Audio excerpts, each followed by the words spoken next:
다윗이 죽기 전에 하나님께 성전을 지어드릴 헌물을 드리고 또 기도하면서 하나님을 찬양하는 내용입니다. 이 말씀을 보면 하나님은 정말 위대하신 분임을 알 수 있습니다. 다윗은 이 고백을 할 때 모든 지역을 다 다스리는 왕 중의 왕이었습니다. 황제였어, 황제.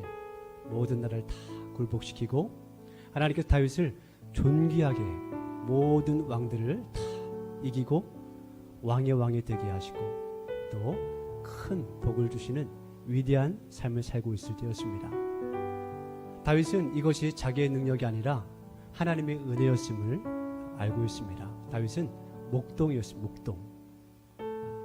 하나님께서 목동이었던 다윗을 선택하셔서 이스라엘의 왕으로 세우실 뿐만 아니라 모든 나라를 이기고 통치하는 왕의 왕이 되게 하셨습니다. 다윗은 하나님의 전능하심을 찬양하고 있는 것입니다. 다윗은 아버지에게도 인정받지 못하는 삶을 살았습니다. 사무엘 선지자가 왕의 기름을 부으기 위해서 이새의 집 다윗의 아버지 이새의 집에 왔을 때 다른 형들은 다 데리고 오는데 다윗 왕은 데려오지 않습니다. 그리고 다윗은 형들에게도 인정받지 못했습니다. 형들이 전쟁터에 갔을 때 아버지가 치즈와 떡을 가지고 형들이 잘 있는가 보러 가라고 할 때 형들이 막 무시하죠. 너 전쟁 구경하러 왔지? 이 녀석. 다윗은 아버지에게도 형들에게도 인정받지 못하는 한낱 목동에 불과했습니다. 내 하나님께서는 그의 마음을 보시고 그의 마음을 감찰하시고 그를 그 목동에서 끄집어내어서 하나님의 백성을 인도하는 목자장으로 세우신 것입니다. 하나님은 우리의 마음을 보십니다. 17절 말씀 보면 나의 하나님이여 주께서 마음을 감찰하시고 정직한 마음을 기뻐하시는 줄을 내가 아나이다. 우리가 지금 하나님은 우리의 마음을 감찰하십니다. 우리의 정직한 마음을 아십니다. 사무엘에게 하나님께서 말씀하시죠. 다윗을 기름 붓기 전에 사람은 외모를 보거니와 나 여호와는 중심을 보느니라. 하나님은 다윗의 마음을 보셨어요. 하나님 내 마음을 아십니다. 중심을 아십니다. 내가 하나님께 정직한 마음을 아십니다. 그 마음을 보시고 하나님께서는 다윗을 기름 부으신 것입니다. 다윗은 사울 왕과 다릅니다. 사울 왕은 하나님의 기름 부음을 받아 성령을 받았습니다. 근데 사울 왕의 삶은 어떤 삶이냐 하면 자기를 위한 삶이었습니다. 그래서 하나님께 버림받은 거예요. 근데 다윗 왕의 삶은 하나님을 위한 삶이었어요. 하나님께서 다윗 왕의 기름을 부을 때 말씀하십니다. 나를 위하여 기름을 부으라. 나를 위하여. 사도행전 말씀 보면 다윗을 이렇게 표현합니다. 다윗은 하나님 마음에 합한 자다. 내 뜻을 다 이루리라. 하나님의 뜻을 온전히 이루는 삶을 살았습니다. 여러분 삶 가운데 하나님으로 충만한 지혜가 있기를 소원합니다. 이것은 반드시 훈련되어야 될 부분이에요. 우상을 표현할 때 어떻게 표현하고 있냐면 자기를 위하여 새긴 우상을 섬기지 말아라 말씀하십니다. 여러분의 신앙이 여러분 자신을 위한 삶으로 처음부터 하나님의 영광을 위해 살아가는 신앙생활을 하는 사람은 없습니다. 근데 이것이 여러분을 위한 삶이 신앙생활의 목적이 되면 큰 어려움에 봉착하게 되어 있습니다. 다윗처럼 하나님으로 충만해서 하나님의 뜻을 이루고 하나님의 영광을 위해 살아가는 삶이 될 때 여러분의 신앙생활은 안전합니다. 이거 반드시 훈련되어야 될 부분이에요. 반드시 훈련되어야 될 부분입니다. 우리 몸을 하나님이 기뻐하시는 거룩한 산 제물로 드리는 훈련 반드시 돼야 됩니다. 예수님께서는 자기 피로 우리를 구원하셨고 우리를 정결케 하셨고 그 피값을 우리를 사셨습니다. 예수를 믿는 우리는 더 이상 우리의 것이 아니라 주님의 것입니다. 주님의 영광을 위해서 드려지는 훈련 평생 하셔야 여러분의 신앙생활은 안전합니다. 근데 많은 크리스찬들이 신앙생활의 목적이 나예요. 나. 어릴 때부터 성령 충만해서 주님의 영광을 위해 살아가는 사람은 없지만 이것이 평생 나 자신만을 위한 신앙생활이 분명히 넘어요. 분명히 넘어지고 꼭 이렇게 기억하십시오. 다윗은 승리했습니다. 사울왕은 넘어졌지만 다윗은 승리했습니다. 그 이유는 다윗은 하나님을 위하여 기름 부음을 받았고 하나님을 위한 삶을 살았기 때문입니다. 하나님을 위한 삶은 하나님의 영광을 드러내게 됩니다.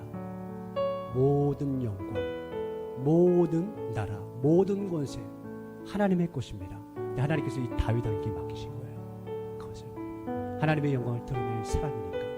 사울왕 왜 버림받았습니까? 하나님의 모든 나라 권세의 영광을 다 자기를 위해서 취했기 때문입니다. 하나님의 영광을 위해 살아간 다윗이 궁핍했습니까? 절대 궁핍하지 않았습니다. 가장 강력한 나라, 가장 강력한 왕이었습니다. 우리가 읽지 않았지만 다윗은 늙을 때까지 부유했고 존귀를 누리다가 죽음에 그의 아들 솔로몬이 대신하여 왕이 되었다. 죽을 때까지 존귀하고 부유했다 말씀하십니다. 하나님의 영광을 위해 살아가는 모든 사람들, 하나님께서는 나라와 권세와 영광의 주인 되신 하나님께서 그 사람에게 맡기시는 것입니다. 바른 신앙생활에 나가시는 우리 귀한 손은 다 되시길 축복합니다. 하나님께서는 다윗의 어떤 모습을 보셨습니까? 하나님은 우리의 마음을 보시는데 다윗은 하나님을 정말 즐거워했습니다. 여기 보면 5절 말씀, 즐거이 하나님께 드렸다. 6절 다 즐거이 드렸습니다. 전보장과 많은 관리들도 즐거이 드렸습니다. 우리 백성들도 기뻐하며 성심으로 자원하여 드렸습니다. 이 모습을 보니까 나도 너무 기쁩니다. 14절 말씀, 나와 내 백성이 무엇이기 이처럼 즐거운 마음으로 드릴 힘이 있었습니까? 성경 곳곳에 보면 17절도 모든 것을 즐거이 드렸습니다 라고 표현하고 있죠. 하나님은 다윗의 이 마음, 하나님을 기뻐하고 즐거워한 이 마음을 받으신 것입니다. 여러분, 하나님께서는 온 땅을 두루 감찰하시고 전심으로 하나님을 기뻐하는 자를 찾으십니다. 우리 삶 가운데 하나님을 기뻐하고 하나님을 사랑하기 때문에 즐거이 순종하는 이 삶이 우리에게 임할 때 우리 마음을 하나님께서는 기뻐 받으십니다. 저는 하나님을 섬길 때 이 하나님의 말씀을 믿기 때문에 하나님의 모든 일, 하나님을 위해서 하는 모든 일들은 기뻐하려고 노력합니다. 기쁘게 하려고. 우리 김순정 선교사님 오셨는데 솔직히 개인적으로 저하고 친분이 없어요. 그렇지만 오셨을 때 하나님의 뜻을 이루기 위해서 기쁨으로 섬기려고 저는 마음을 먹었어요. 모든 저 교회 사역을 할 때 힘들고 어려울 때가 있죠. 그렇지만 기쁨으로 하려고 노력하고 있습니다. 즐겁게 하려고 노력하고 있습니다. 여러분, 굉장히 중요한 지혜입니다. 하나님은 고린도후서 9장 말씀은 즐겨내는 자를 사랑하신다. 기쁨으로 하나님을 기뻐하며 즐겁게 순종하는 사람을 사랑하신다 말씀하세요. 억지로 하는 거 하나님 그거 받지 않으세요. 억지로. 하나님 우리 마음을 아세요. 이사야서 1장 19절 말씀을 보면 즐겨 순종하는 자가 땅의 아름다운 수산물을 먹는다 말씀하십니다. 우리가 순종했는데도 억지로 순종하는 거 땅의 수산물을 먹지 못합니다. 저는 하나님 말씀을 믿습니다. 하나님 말씀이 반드시 이루어질 줄 믿습니다. 저는 하나님께 하는 모든 일들 힘들어도 하나님 저는 감사합니다. 이걸 저에게 맡겨서 정말 저는 감사합니다. 기쁨으로 하려고 마음을 붙잡습니다. 즐겨 순종하는 자의 축복이 여러분 삶 가운데 임하기를 소원합니다. 성전을 지을 때 다윗이 즐거워할 뿐만 아니라 이 리더의 그 즐거움이 모든 그 관리들에게 흘러넘쳐서 모든 관리들 즐겁게 하나님께 드립니다. 백성들을 다 즐겁게 하나님께 드립니다. 이렇게 즐겁게 하나님께 헌신하는 사람들을 통해서 하나님의 성전이 지어지는 것입니다. 이 하나님의 성전은 하나님이 임재하시는 곳이에요. 하나님의 나라를 상징하는 곳입니다. 하나님께 거기서 우리의 죄를 용서하시고 거기서 복을 주시는 하나님의 나라를 상징하는 곳입니다. 하나님의 나라는 기쁨으로 순종하는 자들을 통해서 확장되고 하나님의 나라가 임하는 것입니다. 이것이 이 다윗의 성전뿐만 아니라 모세를 통해서 주어지는 이 성막에도 그대로 적용이 됩니다. 출애굽기 25장 말씀 보면 모세에게 하나님께 말씀하십니다. 성막을 지을 때 이렇게 말씀하십니다. 기쁜 마음으로 내는 자 그가 바치는 모든 것을 너는 받아라. 기쁨으로 내지 않는 사람 받지 말라는 거예요. 출애굽기 25장 1절부터 2절까지 말씀 다시 읽어드릴게요. 여호와께서 모세에게 말씀하여 이르시되 이스라엘 자손에게 명령하여 내게 예물을 가져오라 하고 기쁜 마음으로 내는 자가 내게 바치는 모든 것을 너희는 받을지니라. 억지로 내는 사람의 예물 받지 말라는 거예요. 기쁨으로 내는 자의 그 자원하는 물건을 받아서 성막을 지라는 것입니다. 이 성막도 이 텐트죠. 하나님이 임재하시는 곳, 하나님의 나라를 상징하는 곳입니다. 법궤에서 하나님께서 은혜를 베풀어 주시고 그 속죄의 제사, 사죄의 은총을 베풀어 주시고 하나님의 나라를 상징하는 곳이에요. 하나님의 나라는 기쁨으로 즐겁게 순종하는 자를 통해서 이루어집니다. 이 말씀이 여기뿐만 아니에요. 시편 110편은 예수님에 대한 다윗의 예언이에요. 예언. 이 다윗이 시편 110편에서 자기 자손으로 오실 메시아 예수님에 대한 예언을 하는데 이 시편 110편에 똑같은 말씀이 나와요. 여기 보면 여러분 잘 아시는 말씀이 있습니다. 주의 권능의 날에 주의 백성이 거룩한 옷을 입고 즐거이 헌신하니 새벽 이슬 같은 주의 청년들이 주께 나오느니라. 이게 주의 권능의 날에, 그러니까 예수님이 이제 하나님의 전쟁을 할 때 이 주의 권능의 날에, 이게 표준세 버전에 이렇게 표현했습니다. 임금께서 거룩한 산에서 군대를 이끌고 전쟁터로 나가시는 날에 임금님의 백성이 즐거이 헌신하고 아침동이 틀 때 새벽 이슬이 맺히듯이 젊은이들이 임금께로 모여들 것입니다. 즐겁게 헌신하는 주의 백성들을 통해서 그들을 이끌고 임금이신 예수님께서 원수들의 대적을 파하고 승리하는 장면이 이제 그 마지막 시편 110편 마지막에 나오는 거예요. 주의 오른쪽에 계신 주께서 그의 노하시는 날에 왕들을 쳐서 깨뜨리실 것이라. 문나라를 심판하여 시체로 가득하게 하시고 여러 나라의 머리를 쳐서 깨뜨리시며 길가의 시냇물을 마심으로 그의 머리를 드시리로다. 하나님은 하나님의 나라를 확장해 나가는데, 우리의 임금이신 예수 그리스도는 하나님의 나라를 확장해 나가는데 즐거이 헌신하는 자들 통해서 역사하시는 것입니다. 기드온이 300용사를 이끌고 미디안의 바다의 모래 같은 대적을 취할 때 하나님께서 많은 사람 데리고 나가 싸우지 말아라. 니들이 힘으로 싸웠다고 교만해질 것이다. 즐거이 헌신하는, 하나님께 즐거이 헌신하는 사람 찾고 계시는 거예요. 하나님의 일을 할 때 이거 하자 끌 필요가 없는 거예요. 즐거이 헌신하는 삶을 통해서 하나님의 살아계심을 보여주기를 하나님 원하시는 것입니다. 즐거이 헌신하는 마음이 없으면 침묵하십시오. 그냥 중보기도 하세요. 그리고 보십시오. 즐거이 헌신하는 사람 하나님께서 어떻게 축복하시고 어떻게 역사하시는지 보셔야 되는 것입니다. 아, 하나님 살아계시는구나. 내가 즐거이 헌신하지 못한다고 너도 하지 말라고 그런 일이 있어서는 결코 안 되는 거예요. 하나님 즐거이 헌신하는 그 사람을 통해서, 그 사람들을 통해서 위대한 일을 하시는 전능하신 분이십니다. 다윗은 하나님께 즐거이 헌신했어요. 그를 위대하게 쓰셨고 다윗을 통해서 위대하게 즐거이 헌신하는 사람들을 세우셨고 온 민족이 즐거이 헌신하는 사람들이 되게 하셨고 하나님의 나라가 성전이 임하게 하신 것입니다. 하나님, 우리 마음을 보세요. 내 마음이 하나님을 즐거워하고 즐거이 헌신하는가? 평생 훈련하셔야 됩니다. 평생. 하나님께서 시켜라 주신 일들 힘들면 하지 마세요. 하지 마세요. 힘들어하는 사람 억지로 하게, 억지로 하는 사람 물을 흐립니다. 물을 흐려요. 하나님께 기뻐하지 않으세요. 그런 사람을 해도 자기 영광을 드러냅니다. 하나님은 즐거이 헌신하는 자를 찾으세요. 그 사람이 저와 여러분들이 되기를 소원하고 축복합니다.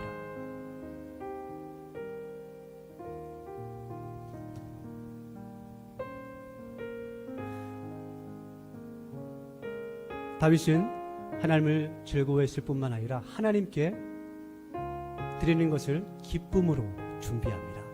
여기 보면 2절 말씀 보면 내가 이미 내 하나님의 성전을 위하여 힘을 다하여 준비하였다. 힘을 다하여 준비하였다. 준비하였다는 말씀이 계속 반복돼서 나옵니다. 3절 성전을 위해 준비한 이 모든 것 외에 16절, 19절에도 준비하였다 라는 말씀이 나옵니다.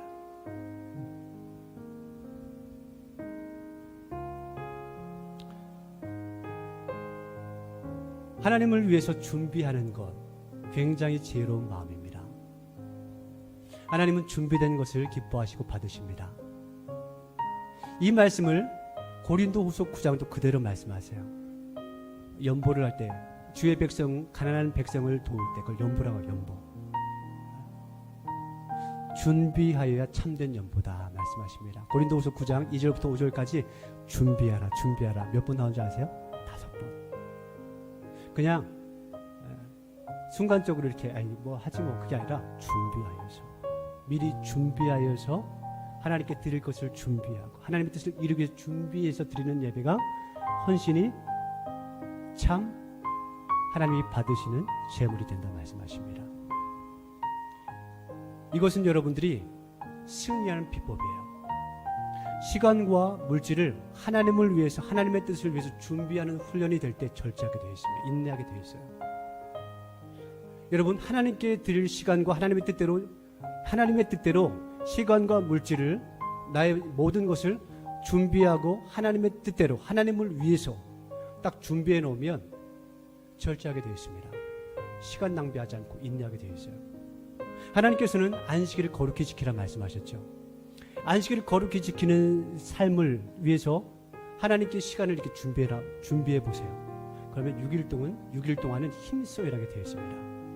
모든 것을 다 내가 쓰려고 준비하지 않으니까 주일도 내 거, 평일도 내 거, 그러니까 느슨해지는 거예요.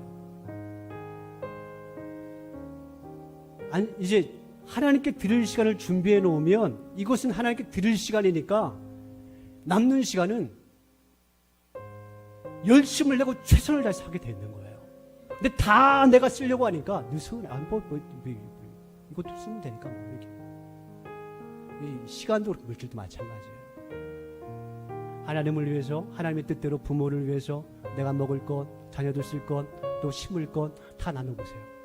그러면 함부로 쓸 거 없어요. 딱 절제하고 인하게 되어 있습니다. 근데 다 그냥 나눠 준비하지 않고 다 그냥 즉흥적으로 내가 다 쓰려고 하니까 절제도 안 되는 것이고 카드 긁게 되는 것이고 그러는 거예요. 절제, 인내, 준비하는 삶 살아가면 딱 잡히게 되어 있어요. 승리하는 사람은 절제합니다. 이기를 다투는 자보다 모든 데 절제한다. 썩을 면류관을 세상의 것도 절제하는 사람이 다 얻습니다. 준비하는 사람이 다 얻게 되어 있어요. 시험 공부 준비하는 사람이 시험 공부 잘하게 되어 있고 진급을 위해서 준비하는 진급 하게 되어 있고 준비하는 사람이 이 세상의 것도 다 취하게 되어 있습니다. 영적인 것도 마찬가지예요. 썩어질 것을 위해도 사람이 승리하기 위해서 준비하는데 영원한 생명의 면류관을 얻기 위해서 우리는 준비하셔야 됩니다. 시간과 물질 다 들어가요. 내가 이 시간만큼 하나님께 드린다. 이 물질만큼 하나님께 드린다. 준비하셔야 돼요. 즉흥적으로 드리는 것이 아니라 준비하셔야 됩니다. 준비하여야 참 연보다 말씀하세요. 준비하여야. 우리가 지고백을 준비하여야 하나님께서 받으십니다. 즉흥적으로 하지 마세요. 준비하셔야 돼요. 준비하셔야 돼요. 마귀는 계속 허둥지둥 즉흥적으로 하게 합니다. 하나님은 그렇게 하길 원치 않으세요. 준비하길 원하세요. 그리고 내 마음과 뜻과 정성을 다해서 준비해서 하나님께 기쁨으로 드리기를 원하세요. 그게 참 연보예요. 참 헌신이에요. 하나님께 기뻐 받으실 제사입니다. 시간, 물질을 다 들어갑니다. 다윗은 하나님을 위해서 준비했던 사람이에요. 준비했던 사람. 그 마음을 받으신 거죠.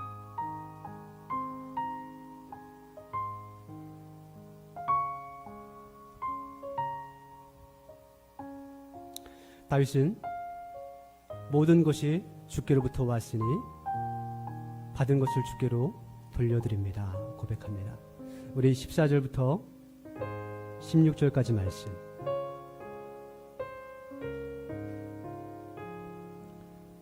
우리 다시 한번 읽겠습니다. 나와 내 백성이 무엇이기에 이처럼 즐거운 마음으로 드릴 힘이 있었나이까. 모든 것이 주께로부터 말미암아 싸우니 우리가 주의 손에서 받은 것으로 주께 드렸을 뿐이니이다. 우리는 우리 조상들과 같이 주님 앞에서 이방 나그네와 거류민 되리라. 세상에 있는 날이 그림자 같아서 희망이 없나이다. 우리 하나님 여호와여, 우리가 주의 거룩한 이름을 위하여 성전을 건축하려고 미리 저축한 이 모든 물건이 다 주의 손에서 왔사오니 다 주의 것이니이다. 다윗은 청지기 의식이 있었어요. 가장 천한 평범 이하였던 목자였던 자기를 위대한 왕 중의 왕으로 세우신 하나님의 전능하심을 알았어요. 그래서 모든 것이 다 주님의 것입니다. 주님께서 주신 것입니다. 맞아요. 다윗의 고백은 진리입니다. 다윗은 가장 낮은 곳에서 가장 높은 곳에 오른 사람이에요. 그래서 이것이 자기 힘으로 된 것이 아닌 것을 고백하는 거예요. 모든 것의 주인은 하나님이십니다. 그래서 나는 모든 것을 맡은, 하나님께서 주신 것을 맡은 청지기 나그네입니다. 고백하는 것이죠. 레위기 25장 23절 말씀 보면 이런 말씀이 있습니다.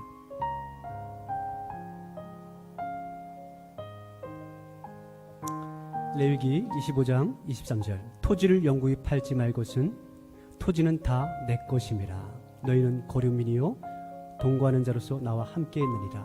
하나님께서 이스라엘 백성에게 땅 사고 팔지 말아라. 혹시 땅을 팔더라도 희년, 이게 50년, 안식일이 이제 연으로 되면 안식년이 되고 안식년이 7번 되면 49년. 그 다음에 희년인데 희년이 되면 다 돌아가게 하셨습니다.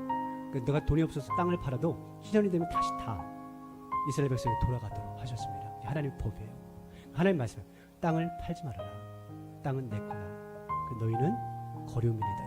이 거류민이라는 표현을 표준 세번역 성경은 나그네다. 나그네. 하나님이 모든 것의 주인이고 우리는 관리하는 나그네다. 다윗은 그 고백을 하는 모든 것의 주인은 하나님이십니다. 그래서 시편 39편에 다윗은 고백하여 이렇게 고백합니다. 정말 멋있는 거. 나는 하나님과 함께하는 나그네입니다. 우리 같이 고백합니다. 나는 하나님과 함께하는 나그네입니다. 모든 것의 주인은 하나님이십니다. 그리고 모든 돈이 있어도 그것을 내가 남기고 죽으면 누구 것이 되겠습니까? 이게 시편 39편에 나와 있어요. 이것을 다윗의 아들 솔로몬이 그대로 전도서에 받아가지고 돈을 내가 많이 모아도 죽으면 이게 누구 거 되지 않느냐? 누구 거 될 줄 아느냐? 헛되고 헛되니 모든 것이 헛되다 고백하죠. 다윗의 고백 그대로 하는 거예요. 그대로. 다윗은 솔로몬에게 지대한 영향을 끼쳤어요. 그러면서 이 시편 39편 말씀 보면 나의 소망은 오직 주께 있습니다. 나의 소망. 우리 같이 나의 소망은 오직 주께 있습니다. 나그네 인생을 살아가는 동안에 모든 것은 다 주님의 것이고 주님께서 잠깐 나에게 맡겨주시는 것이고 나의 소망은 오직 주님께 있습니다. 이것은 다윗의 삶뿐만 아니라 아브라함, 이삭, 야곱의 삶이에요. 그래서 히브리서 11장 말씀 보면 하나님께서는 이들이 본향 찾는 자, 나그네 인생을 살고 있고 하나님께 소망을 두었기 때문에 영원한 본향을 그들 위해서 준비하였다 말씀하십니다. 다윗은 이 땅에서 하나님이 모든 것의 주인이며 모든 것이 주께로부터 왔고 주께 받은 것을 다시 주님의 뜻을 위해서 사용합니다. 고백을 하는 것입니다. 이게 나그네 인생, 나그네 인생. 그래서 하나님께서 이 땅에서 하나님의 뜻을 온전히 이루어가는 그들을 위해서 영원한 하나님의 나라를 예비하시는 것이 하나님의 뜻인 것입니다. 이 축복에 다 동참하는 저와 여러분들, 우리 사랑하는 자녀들, 자손들 다 되시기를 축복합니다. 하나님 말씀하십니다. 즐겨 순종하는 자 땅의 아름다운 수산물을 먹게 될 것이다. 즐겨 헌신하는 자를 사랑하신다 말씀하십니다. 그리고 적게 심은 자는 적게 거두고 많이 심은 자는 많이 거둔다 말씀하시는데, 여러분 심을 때 즐겨 심으셔야 됩니다. 그때 하나님께서 다 갚아주십니다. 난 심는데 왜 못 거두는 거야? 마음 태도가 잘못됐기 때문이에요. 하나님 우리 마음을 보세요. 하나님 우리 마음을 보십니다. 하나님 우리 마음을 보세요. 시간을 들여도, 예배를 드려도, 물질을 드려도 즐겨서 기쁜 마음을 드려야 돼요. 힘들어도 하나님 감사합니다. 내 마음을 받아주옵소서. 그런 마음을, 기쁜 마음을 드려야 돼요. 하나님 우리 마음을 보세요. 마음을 보세요.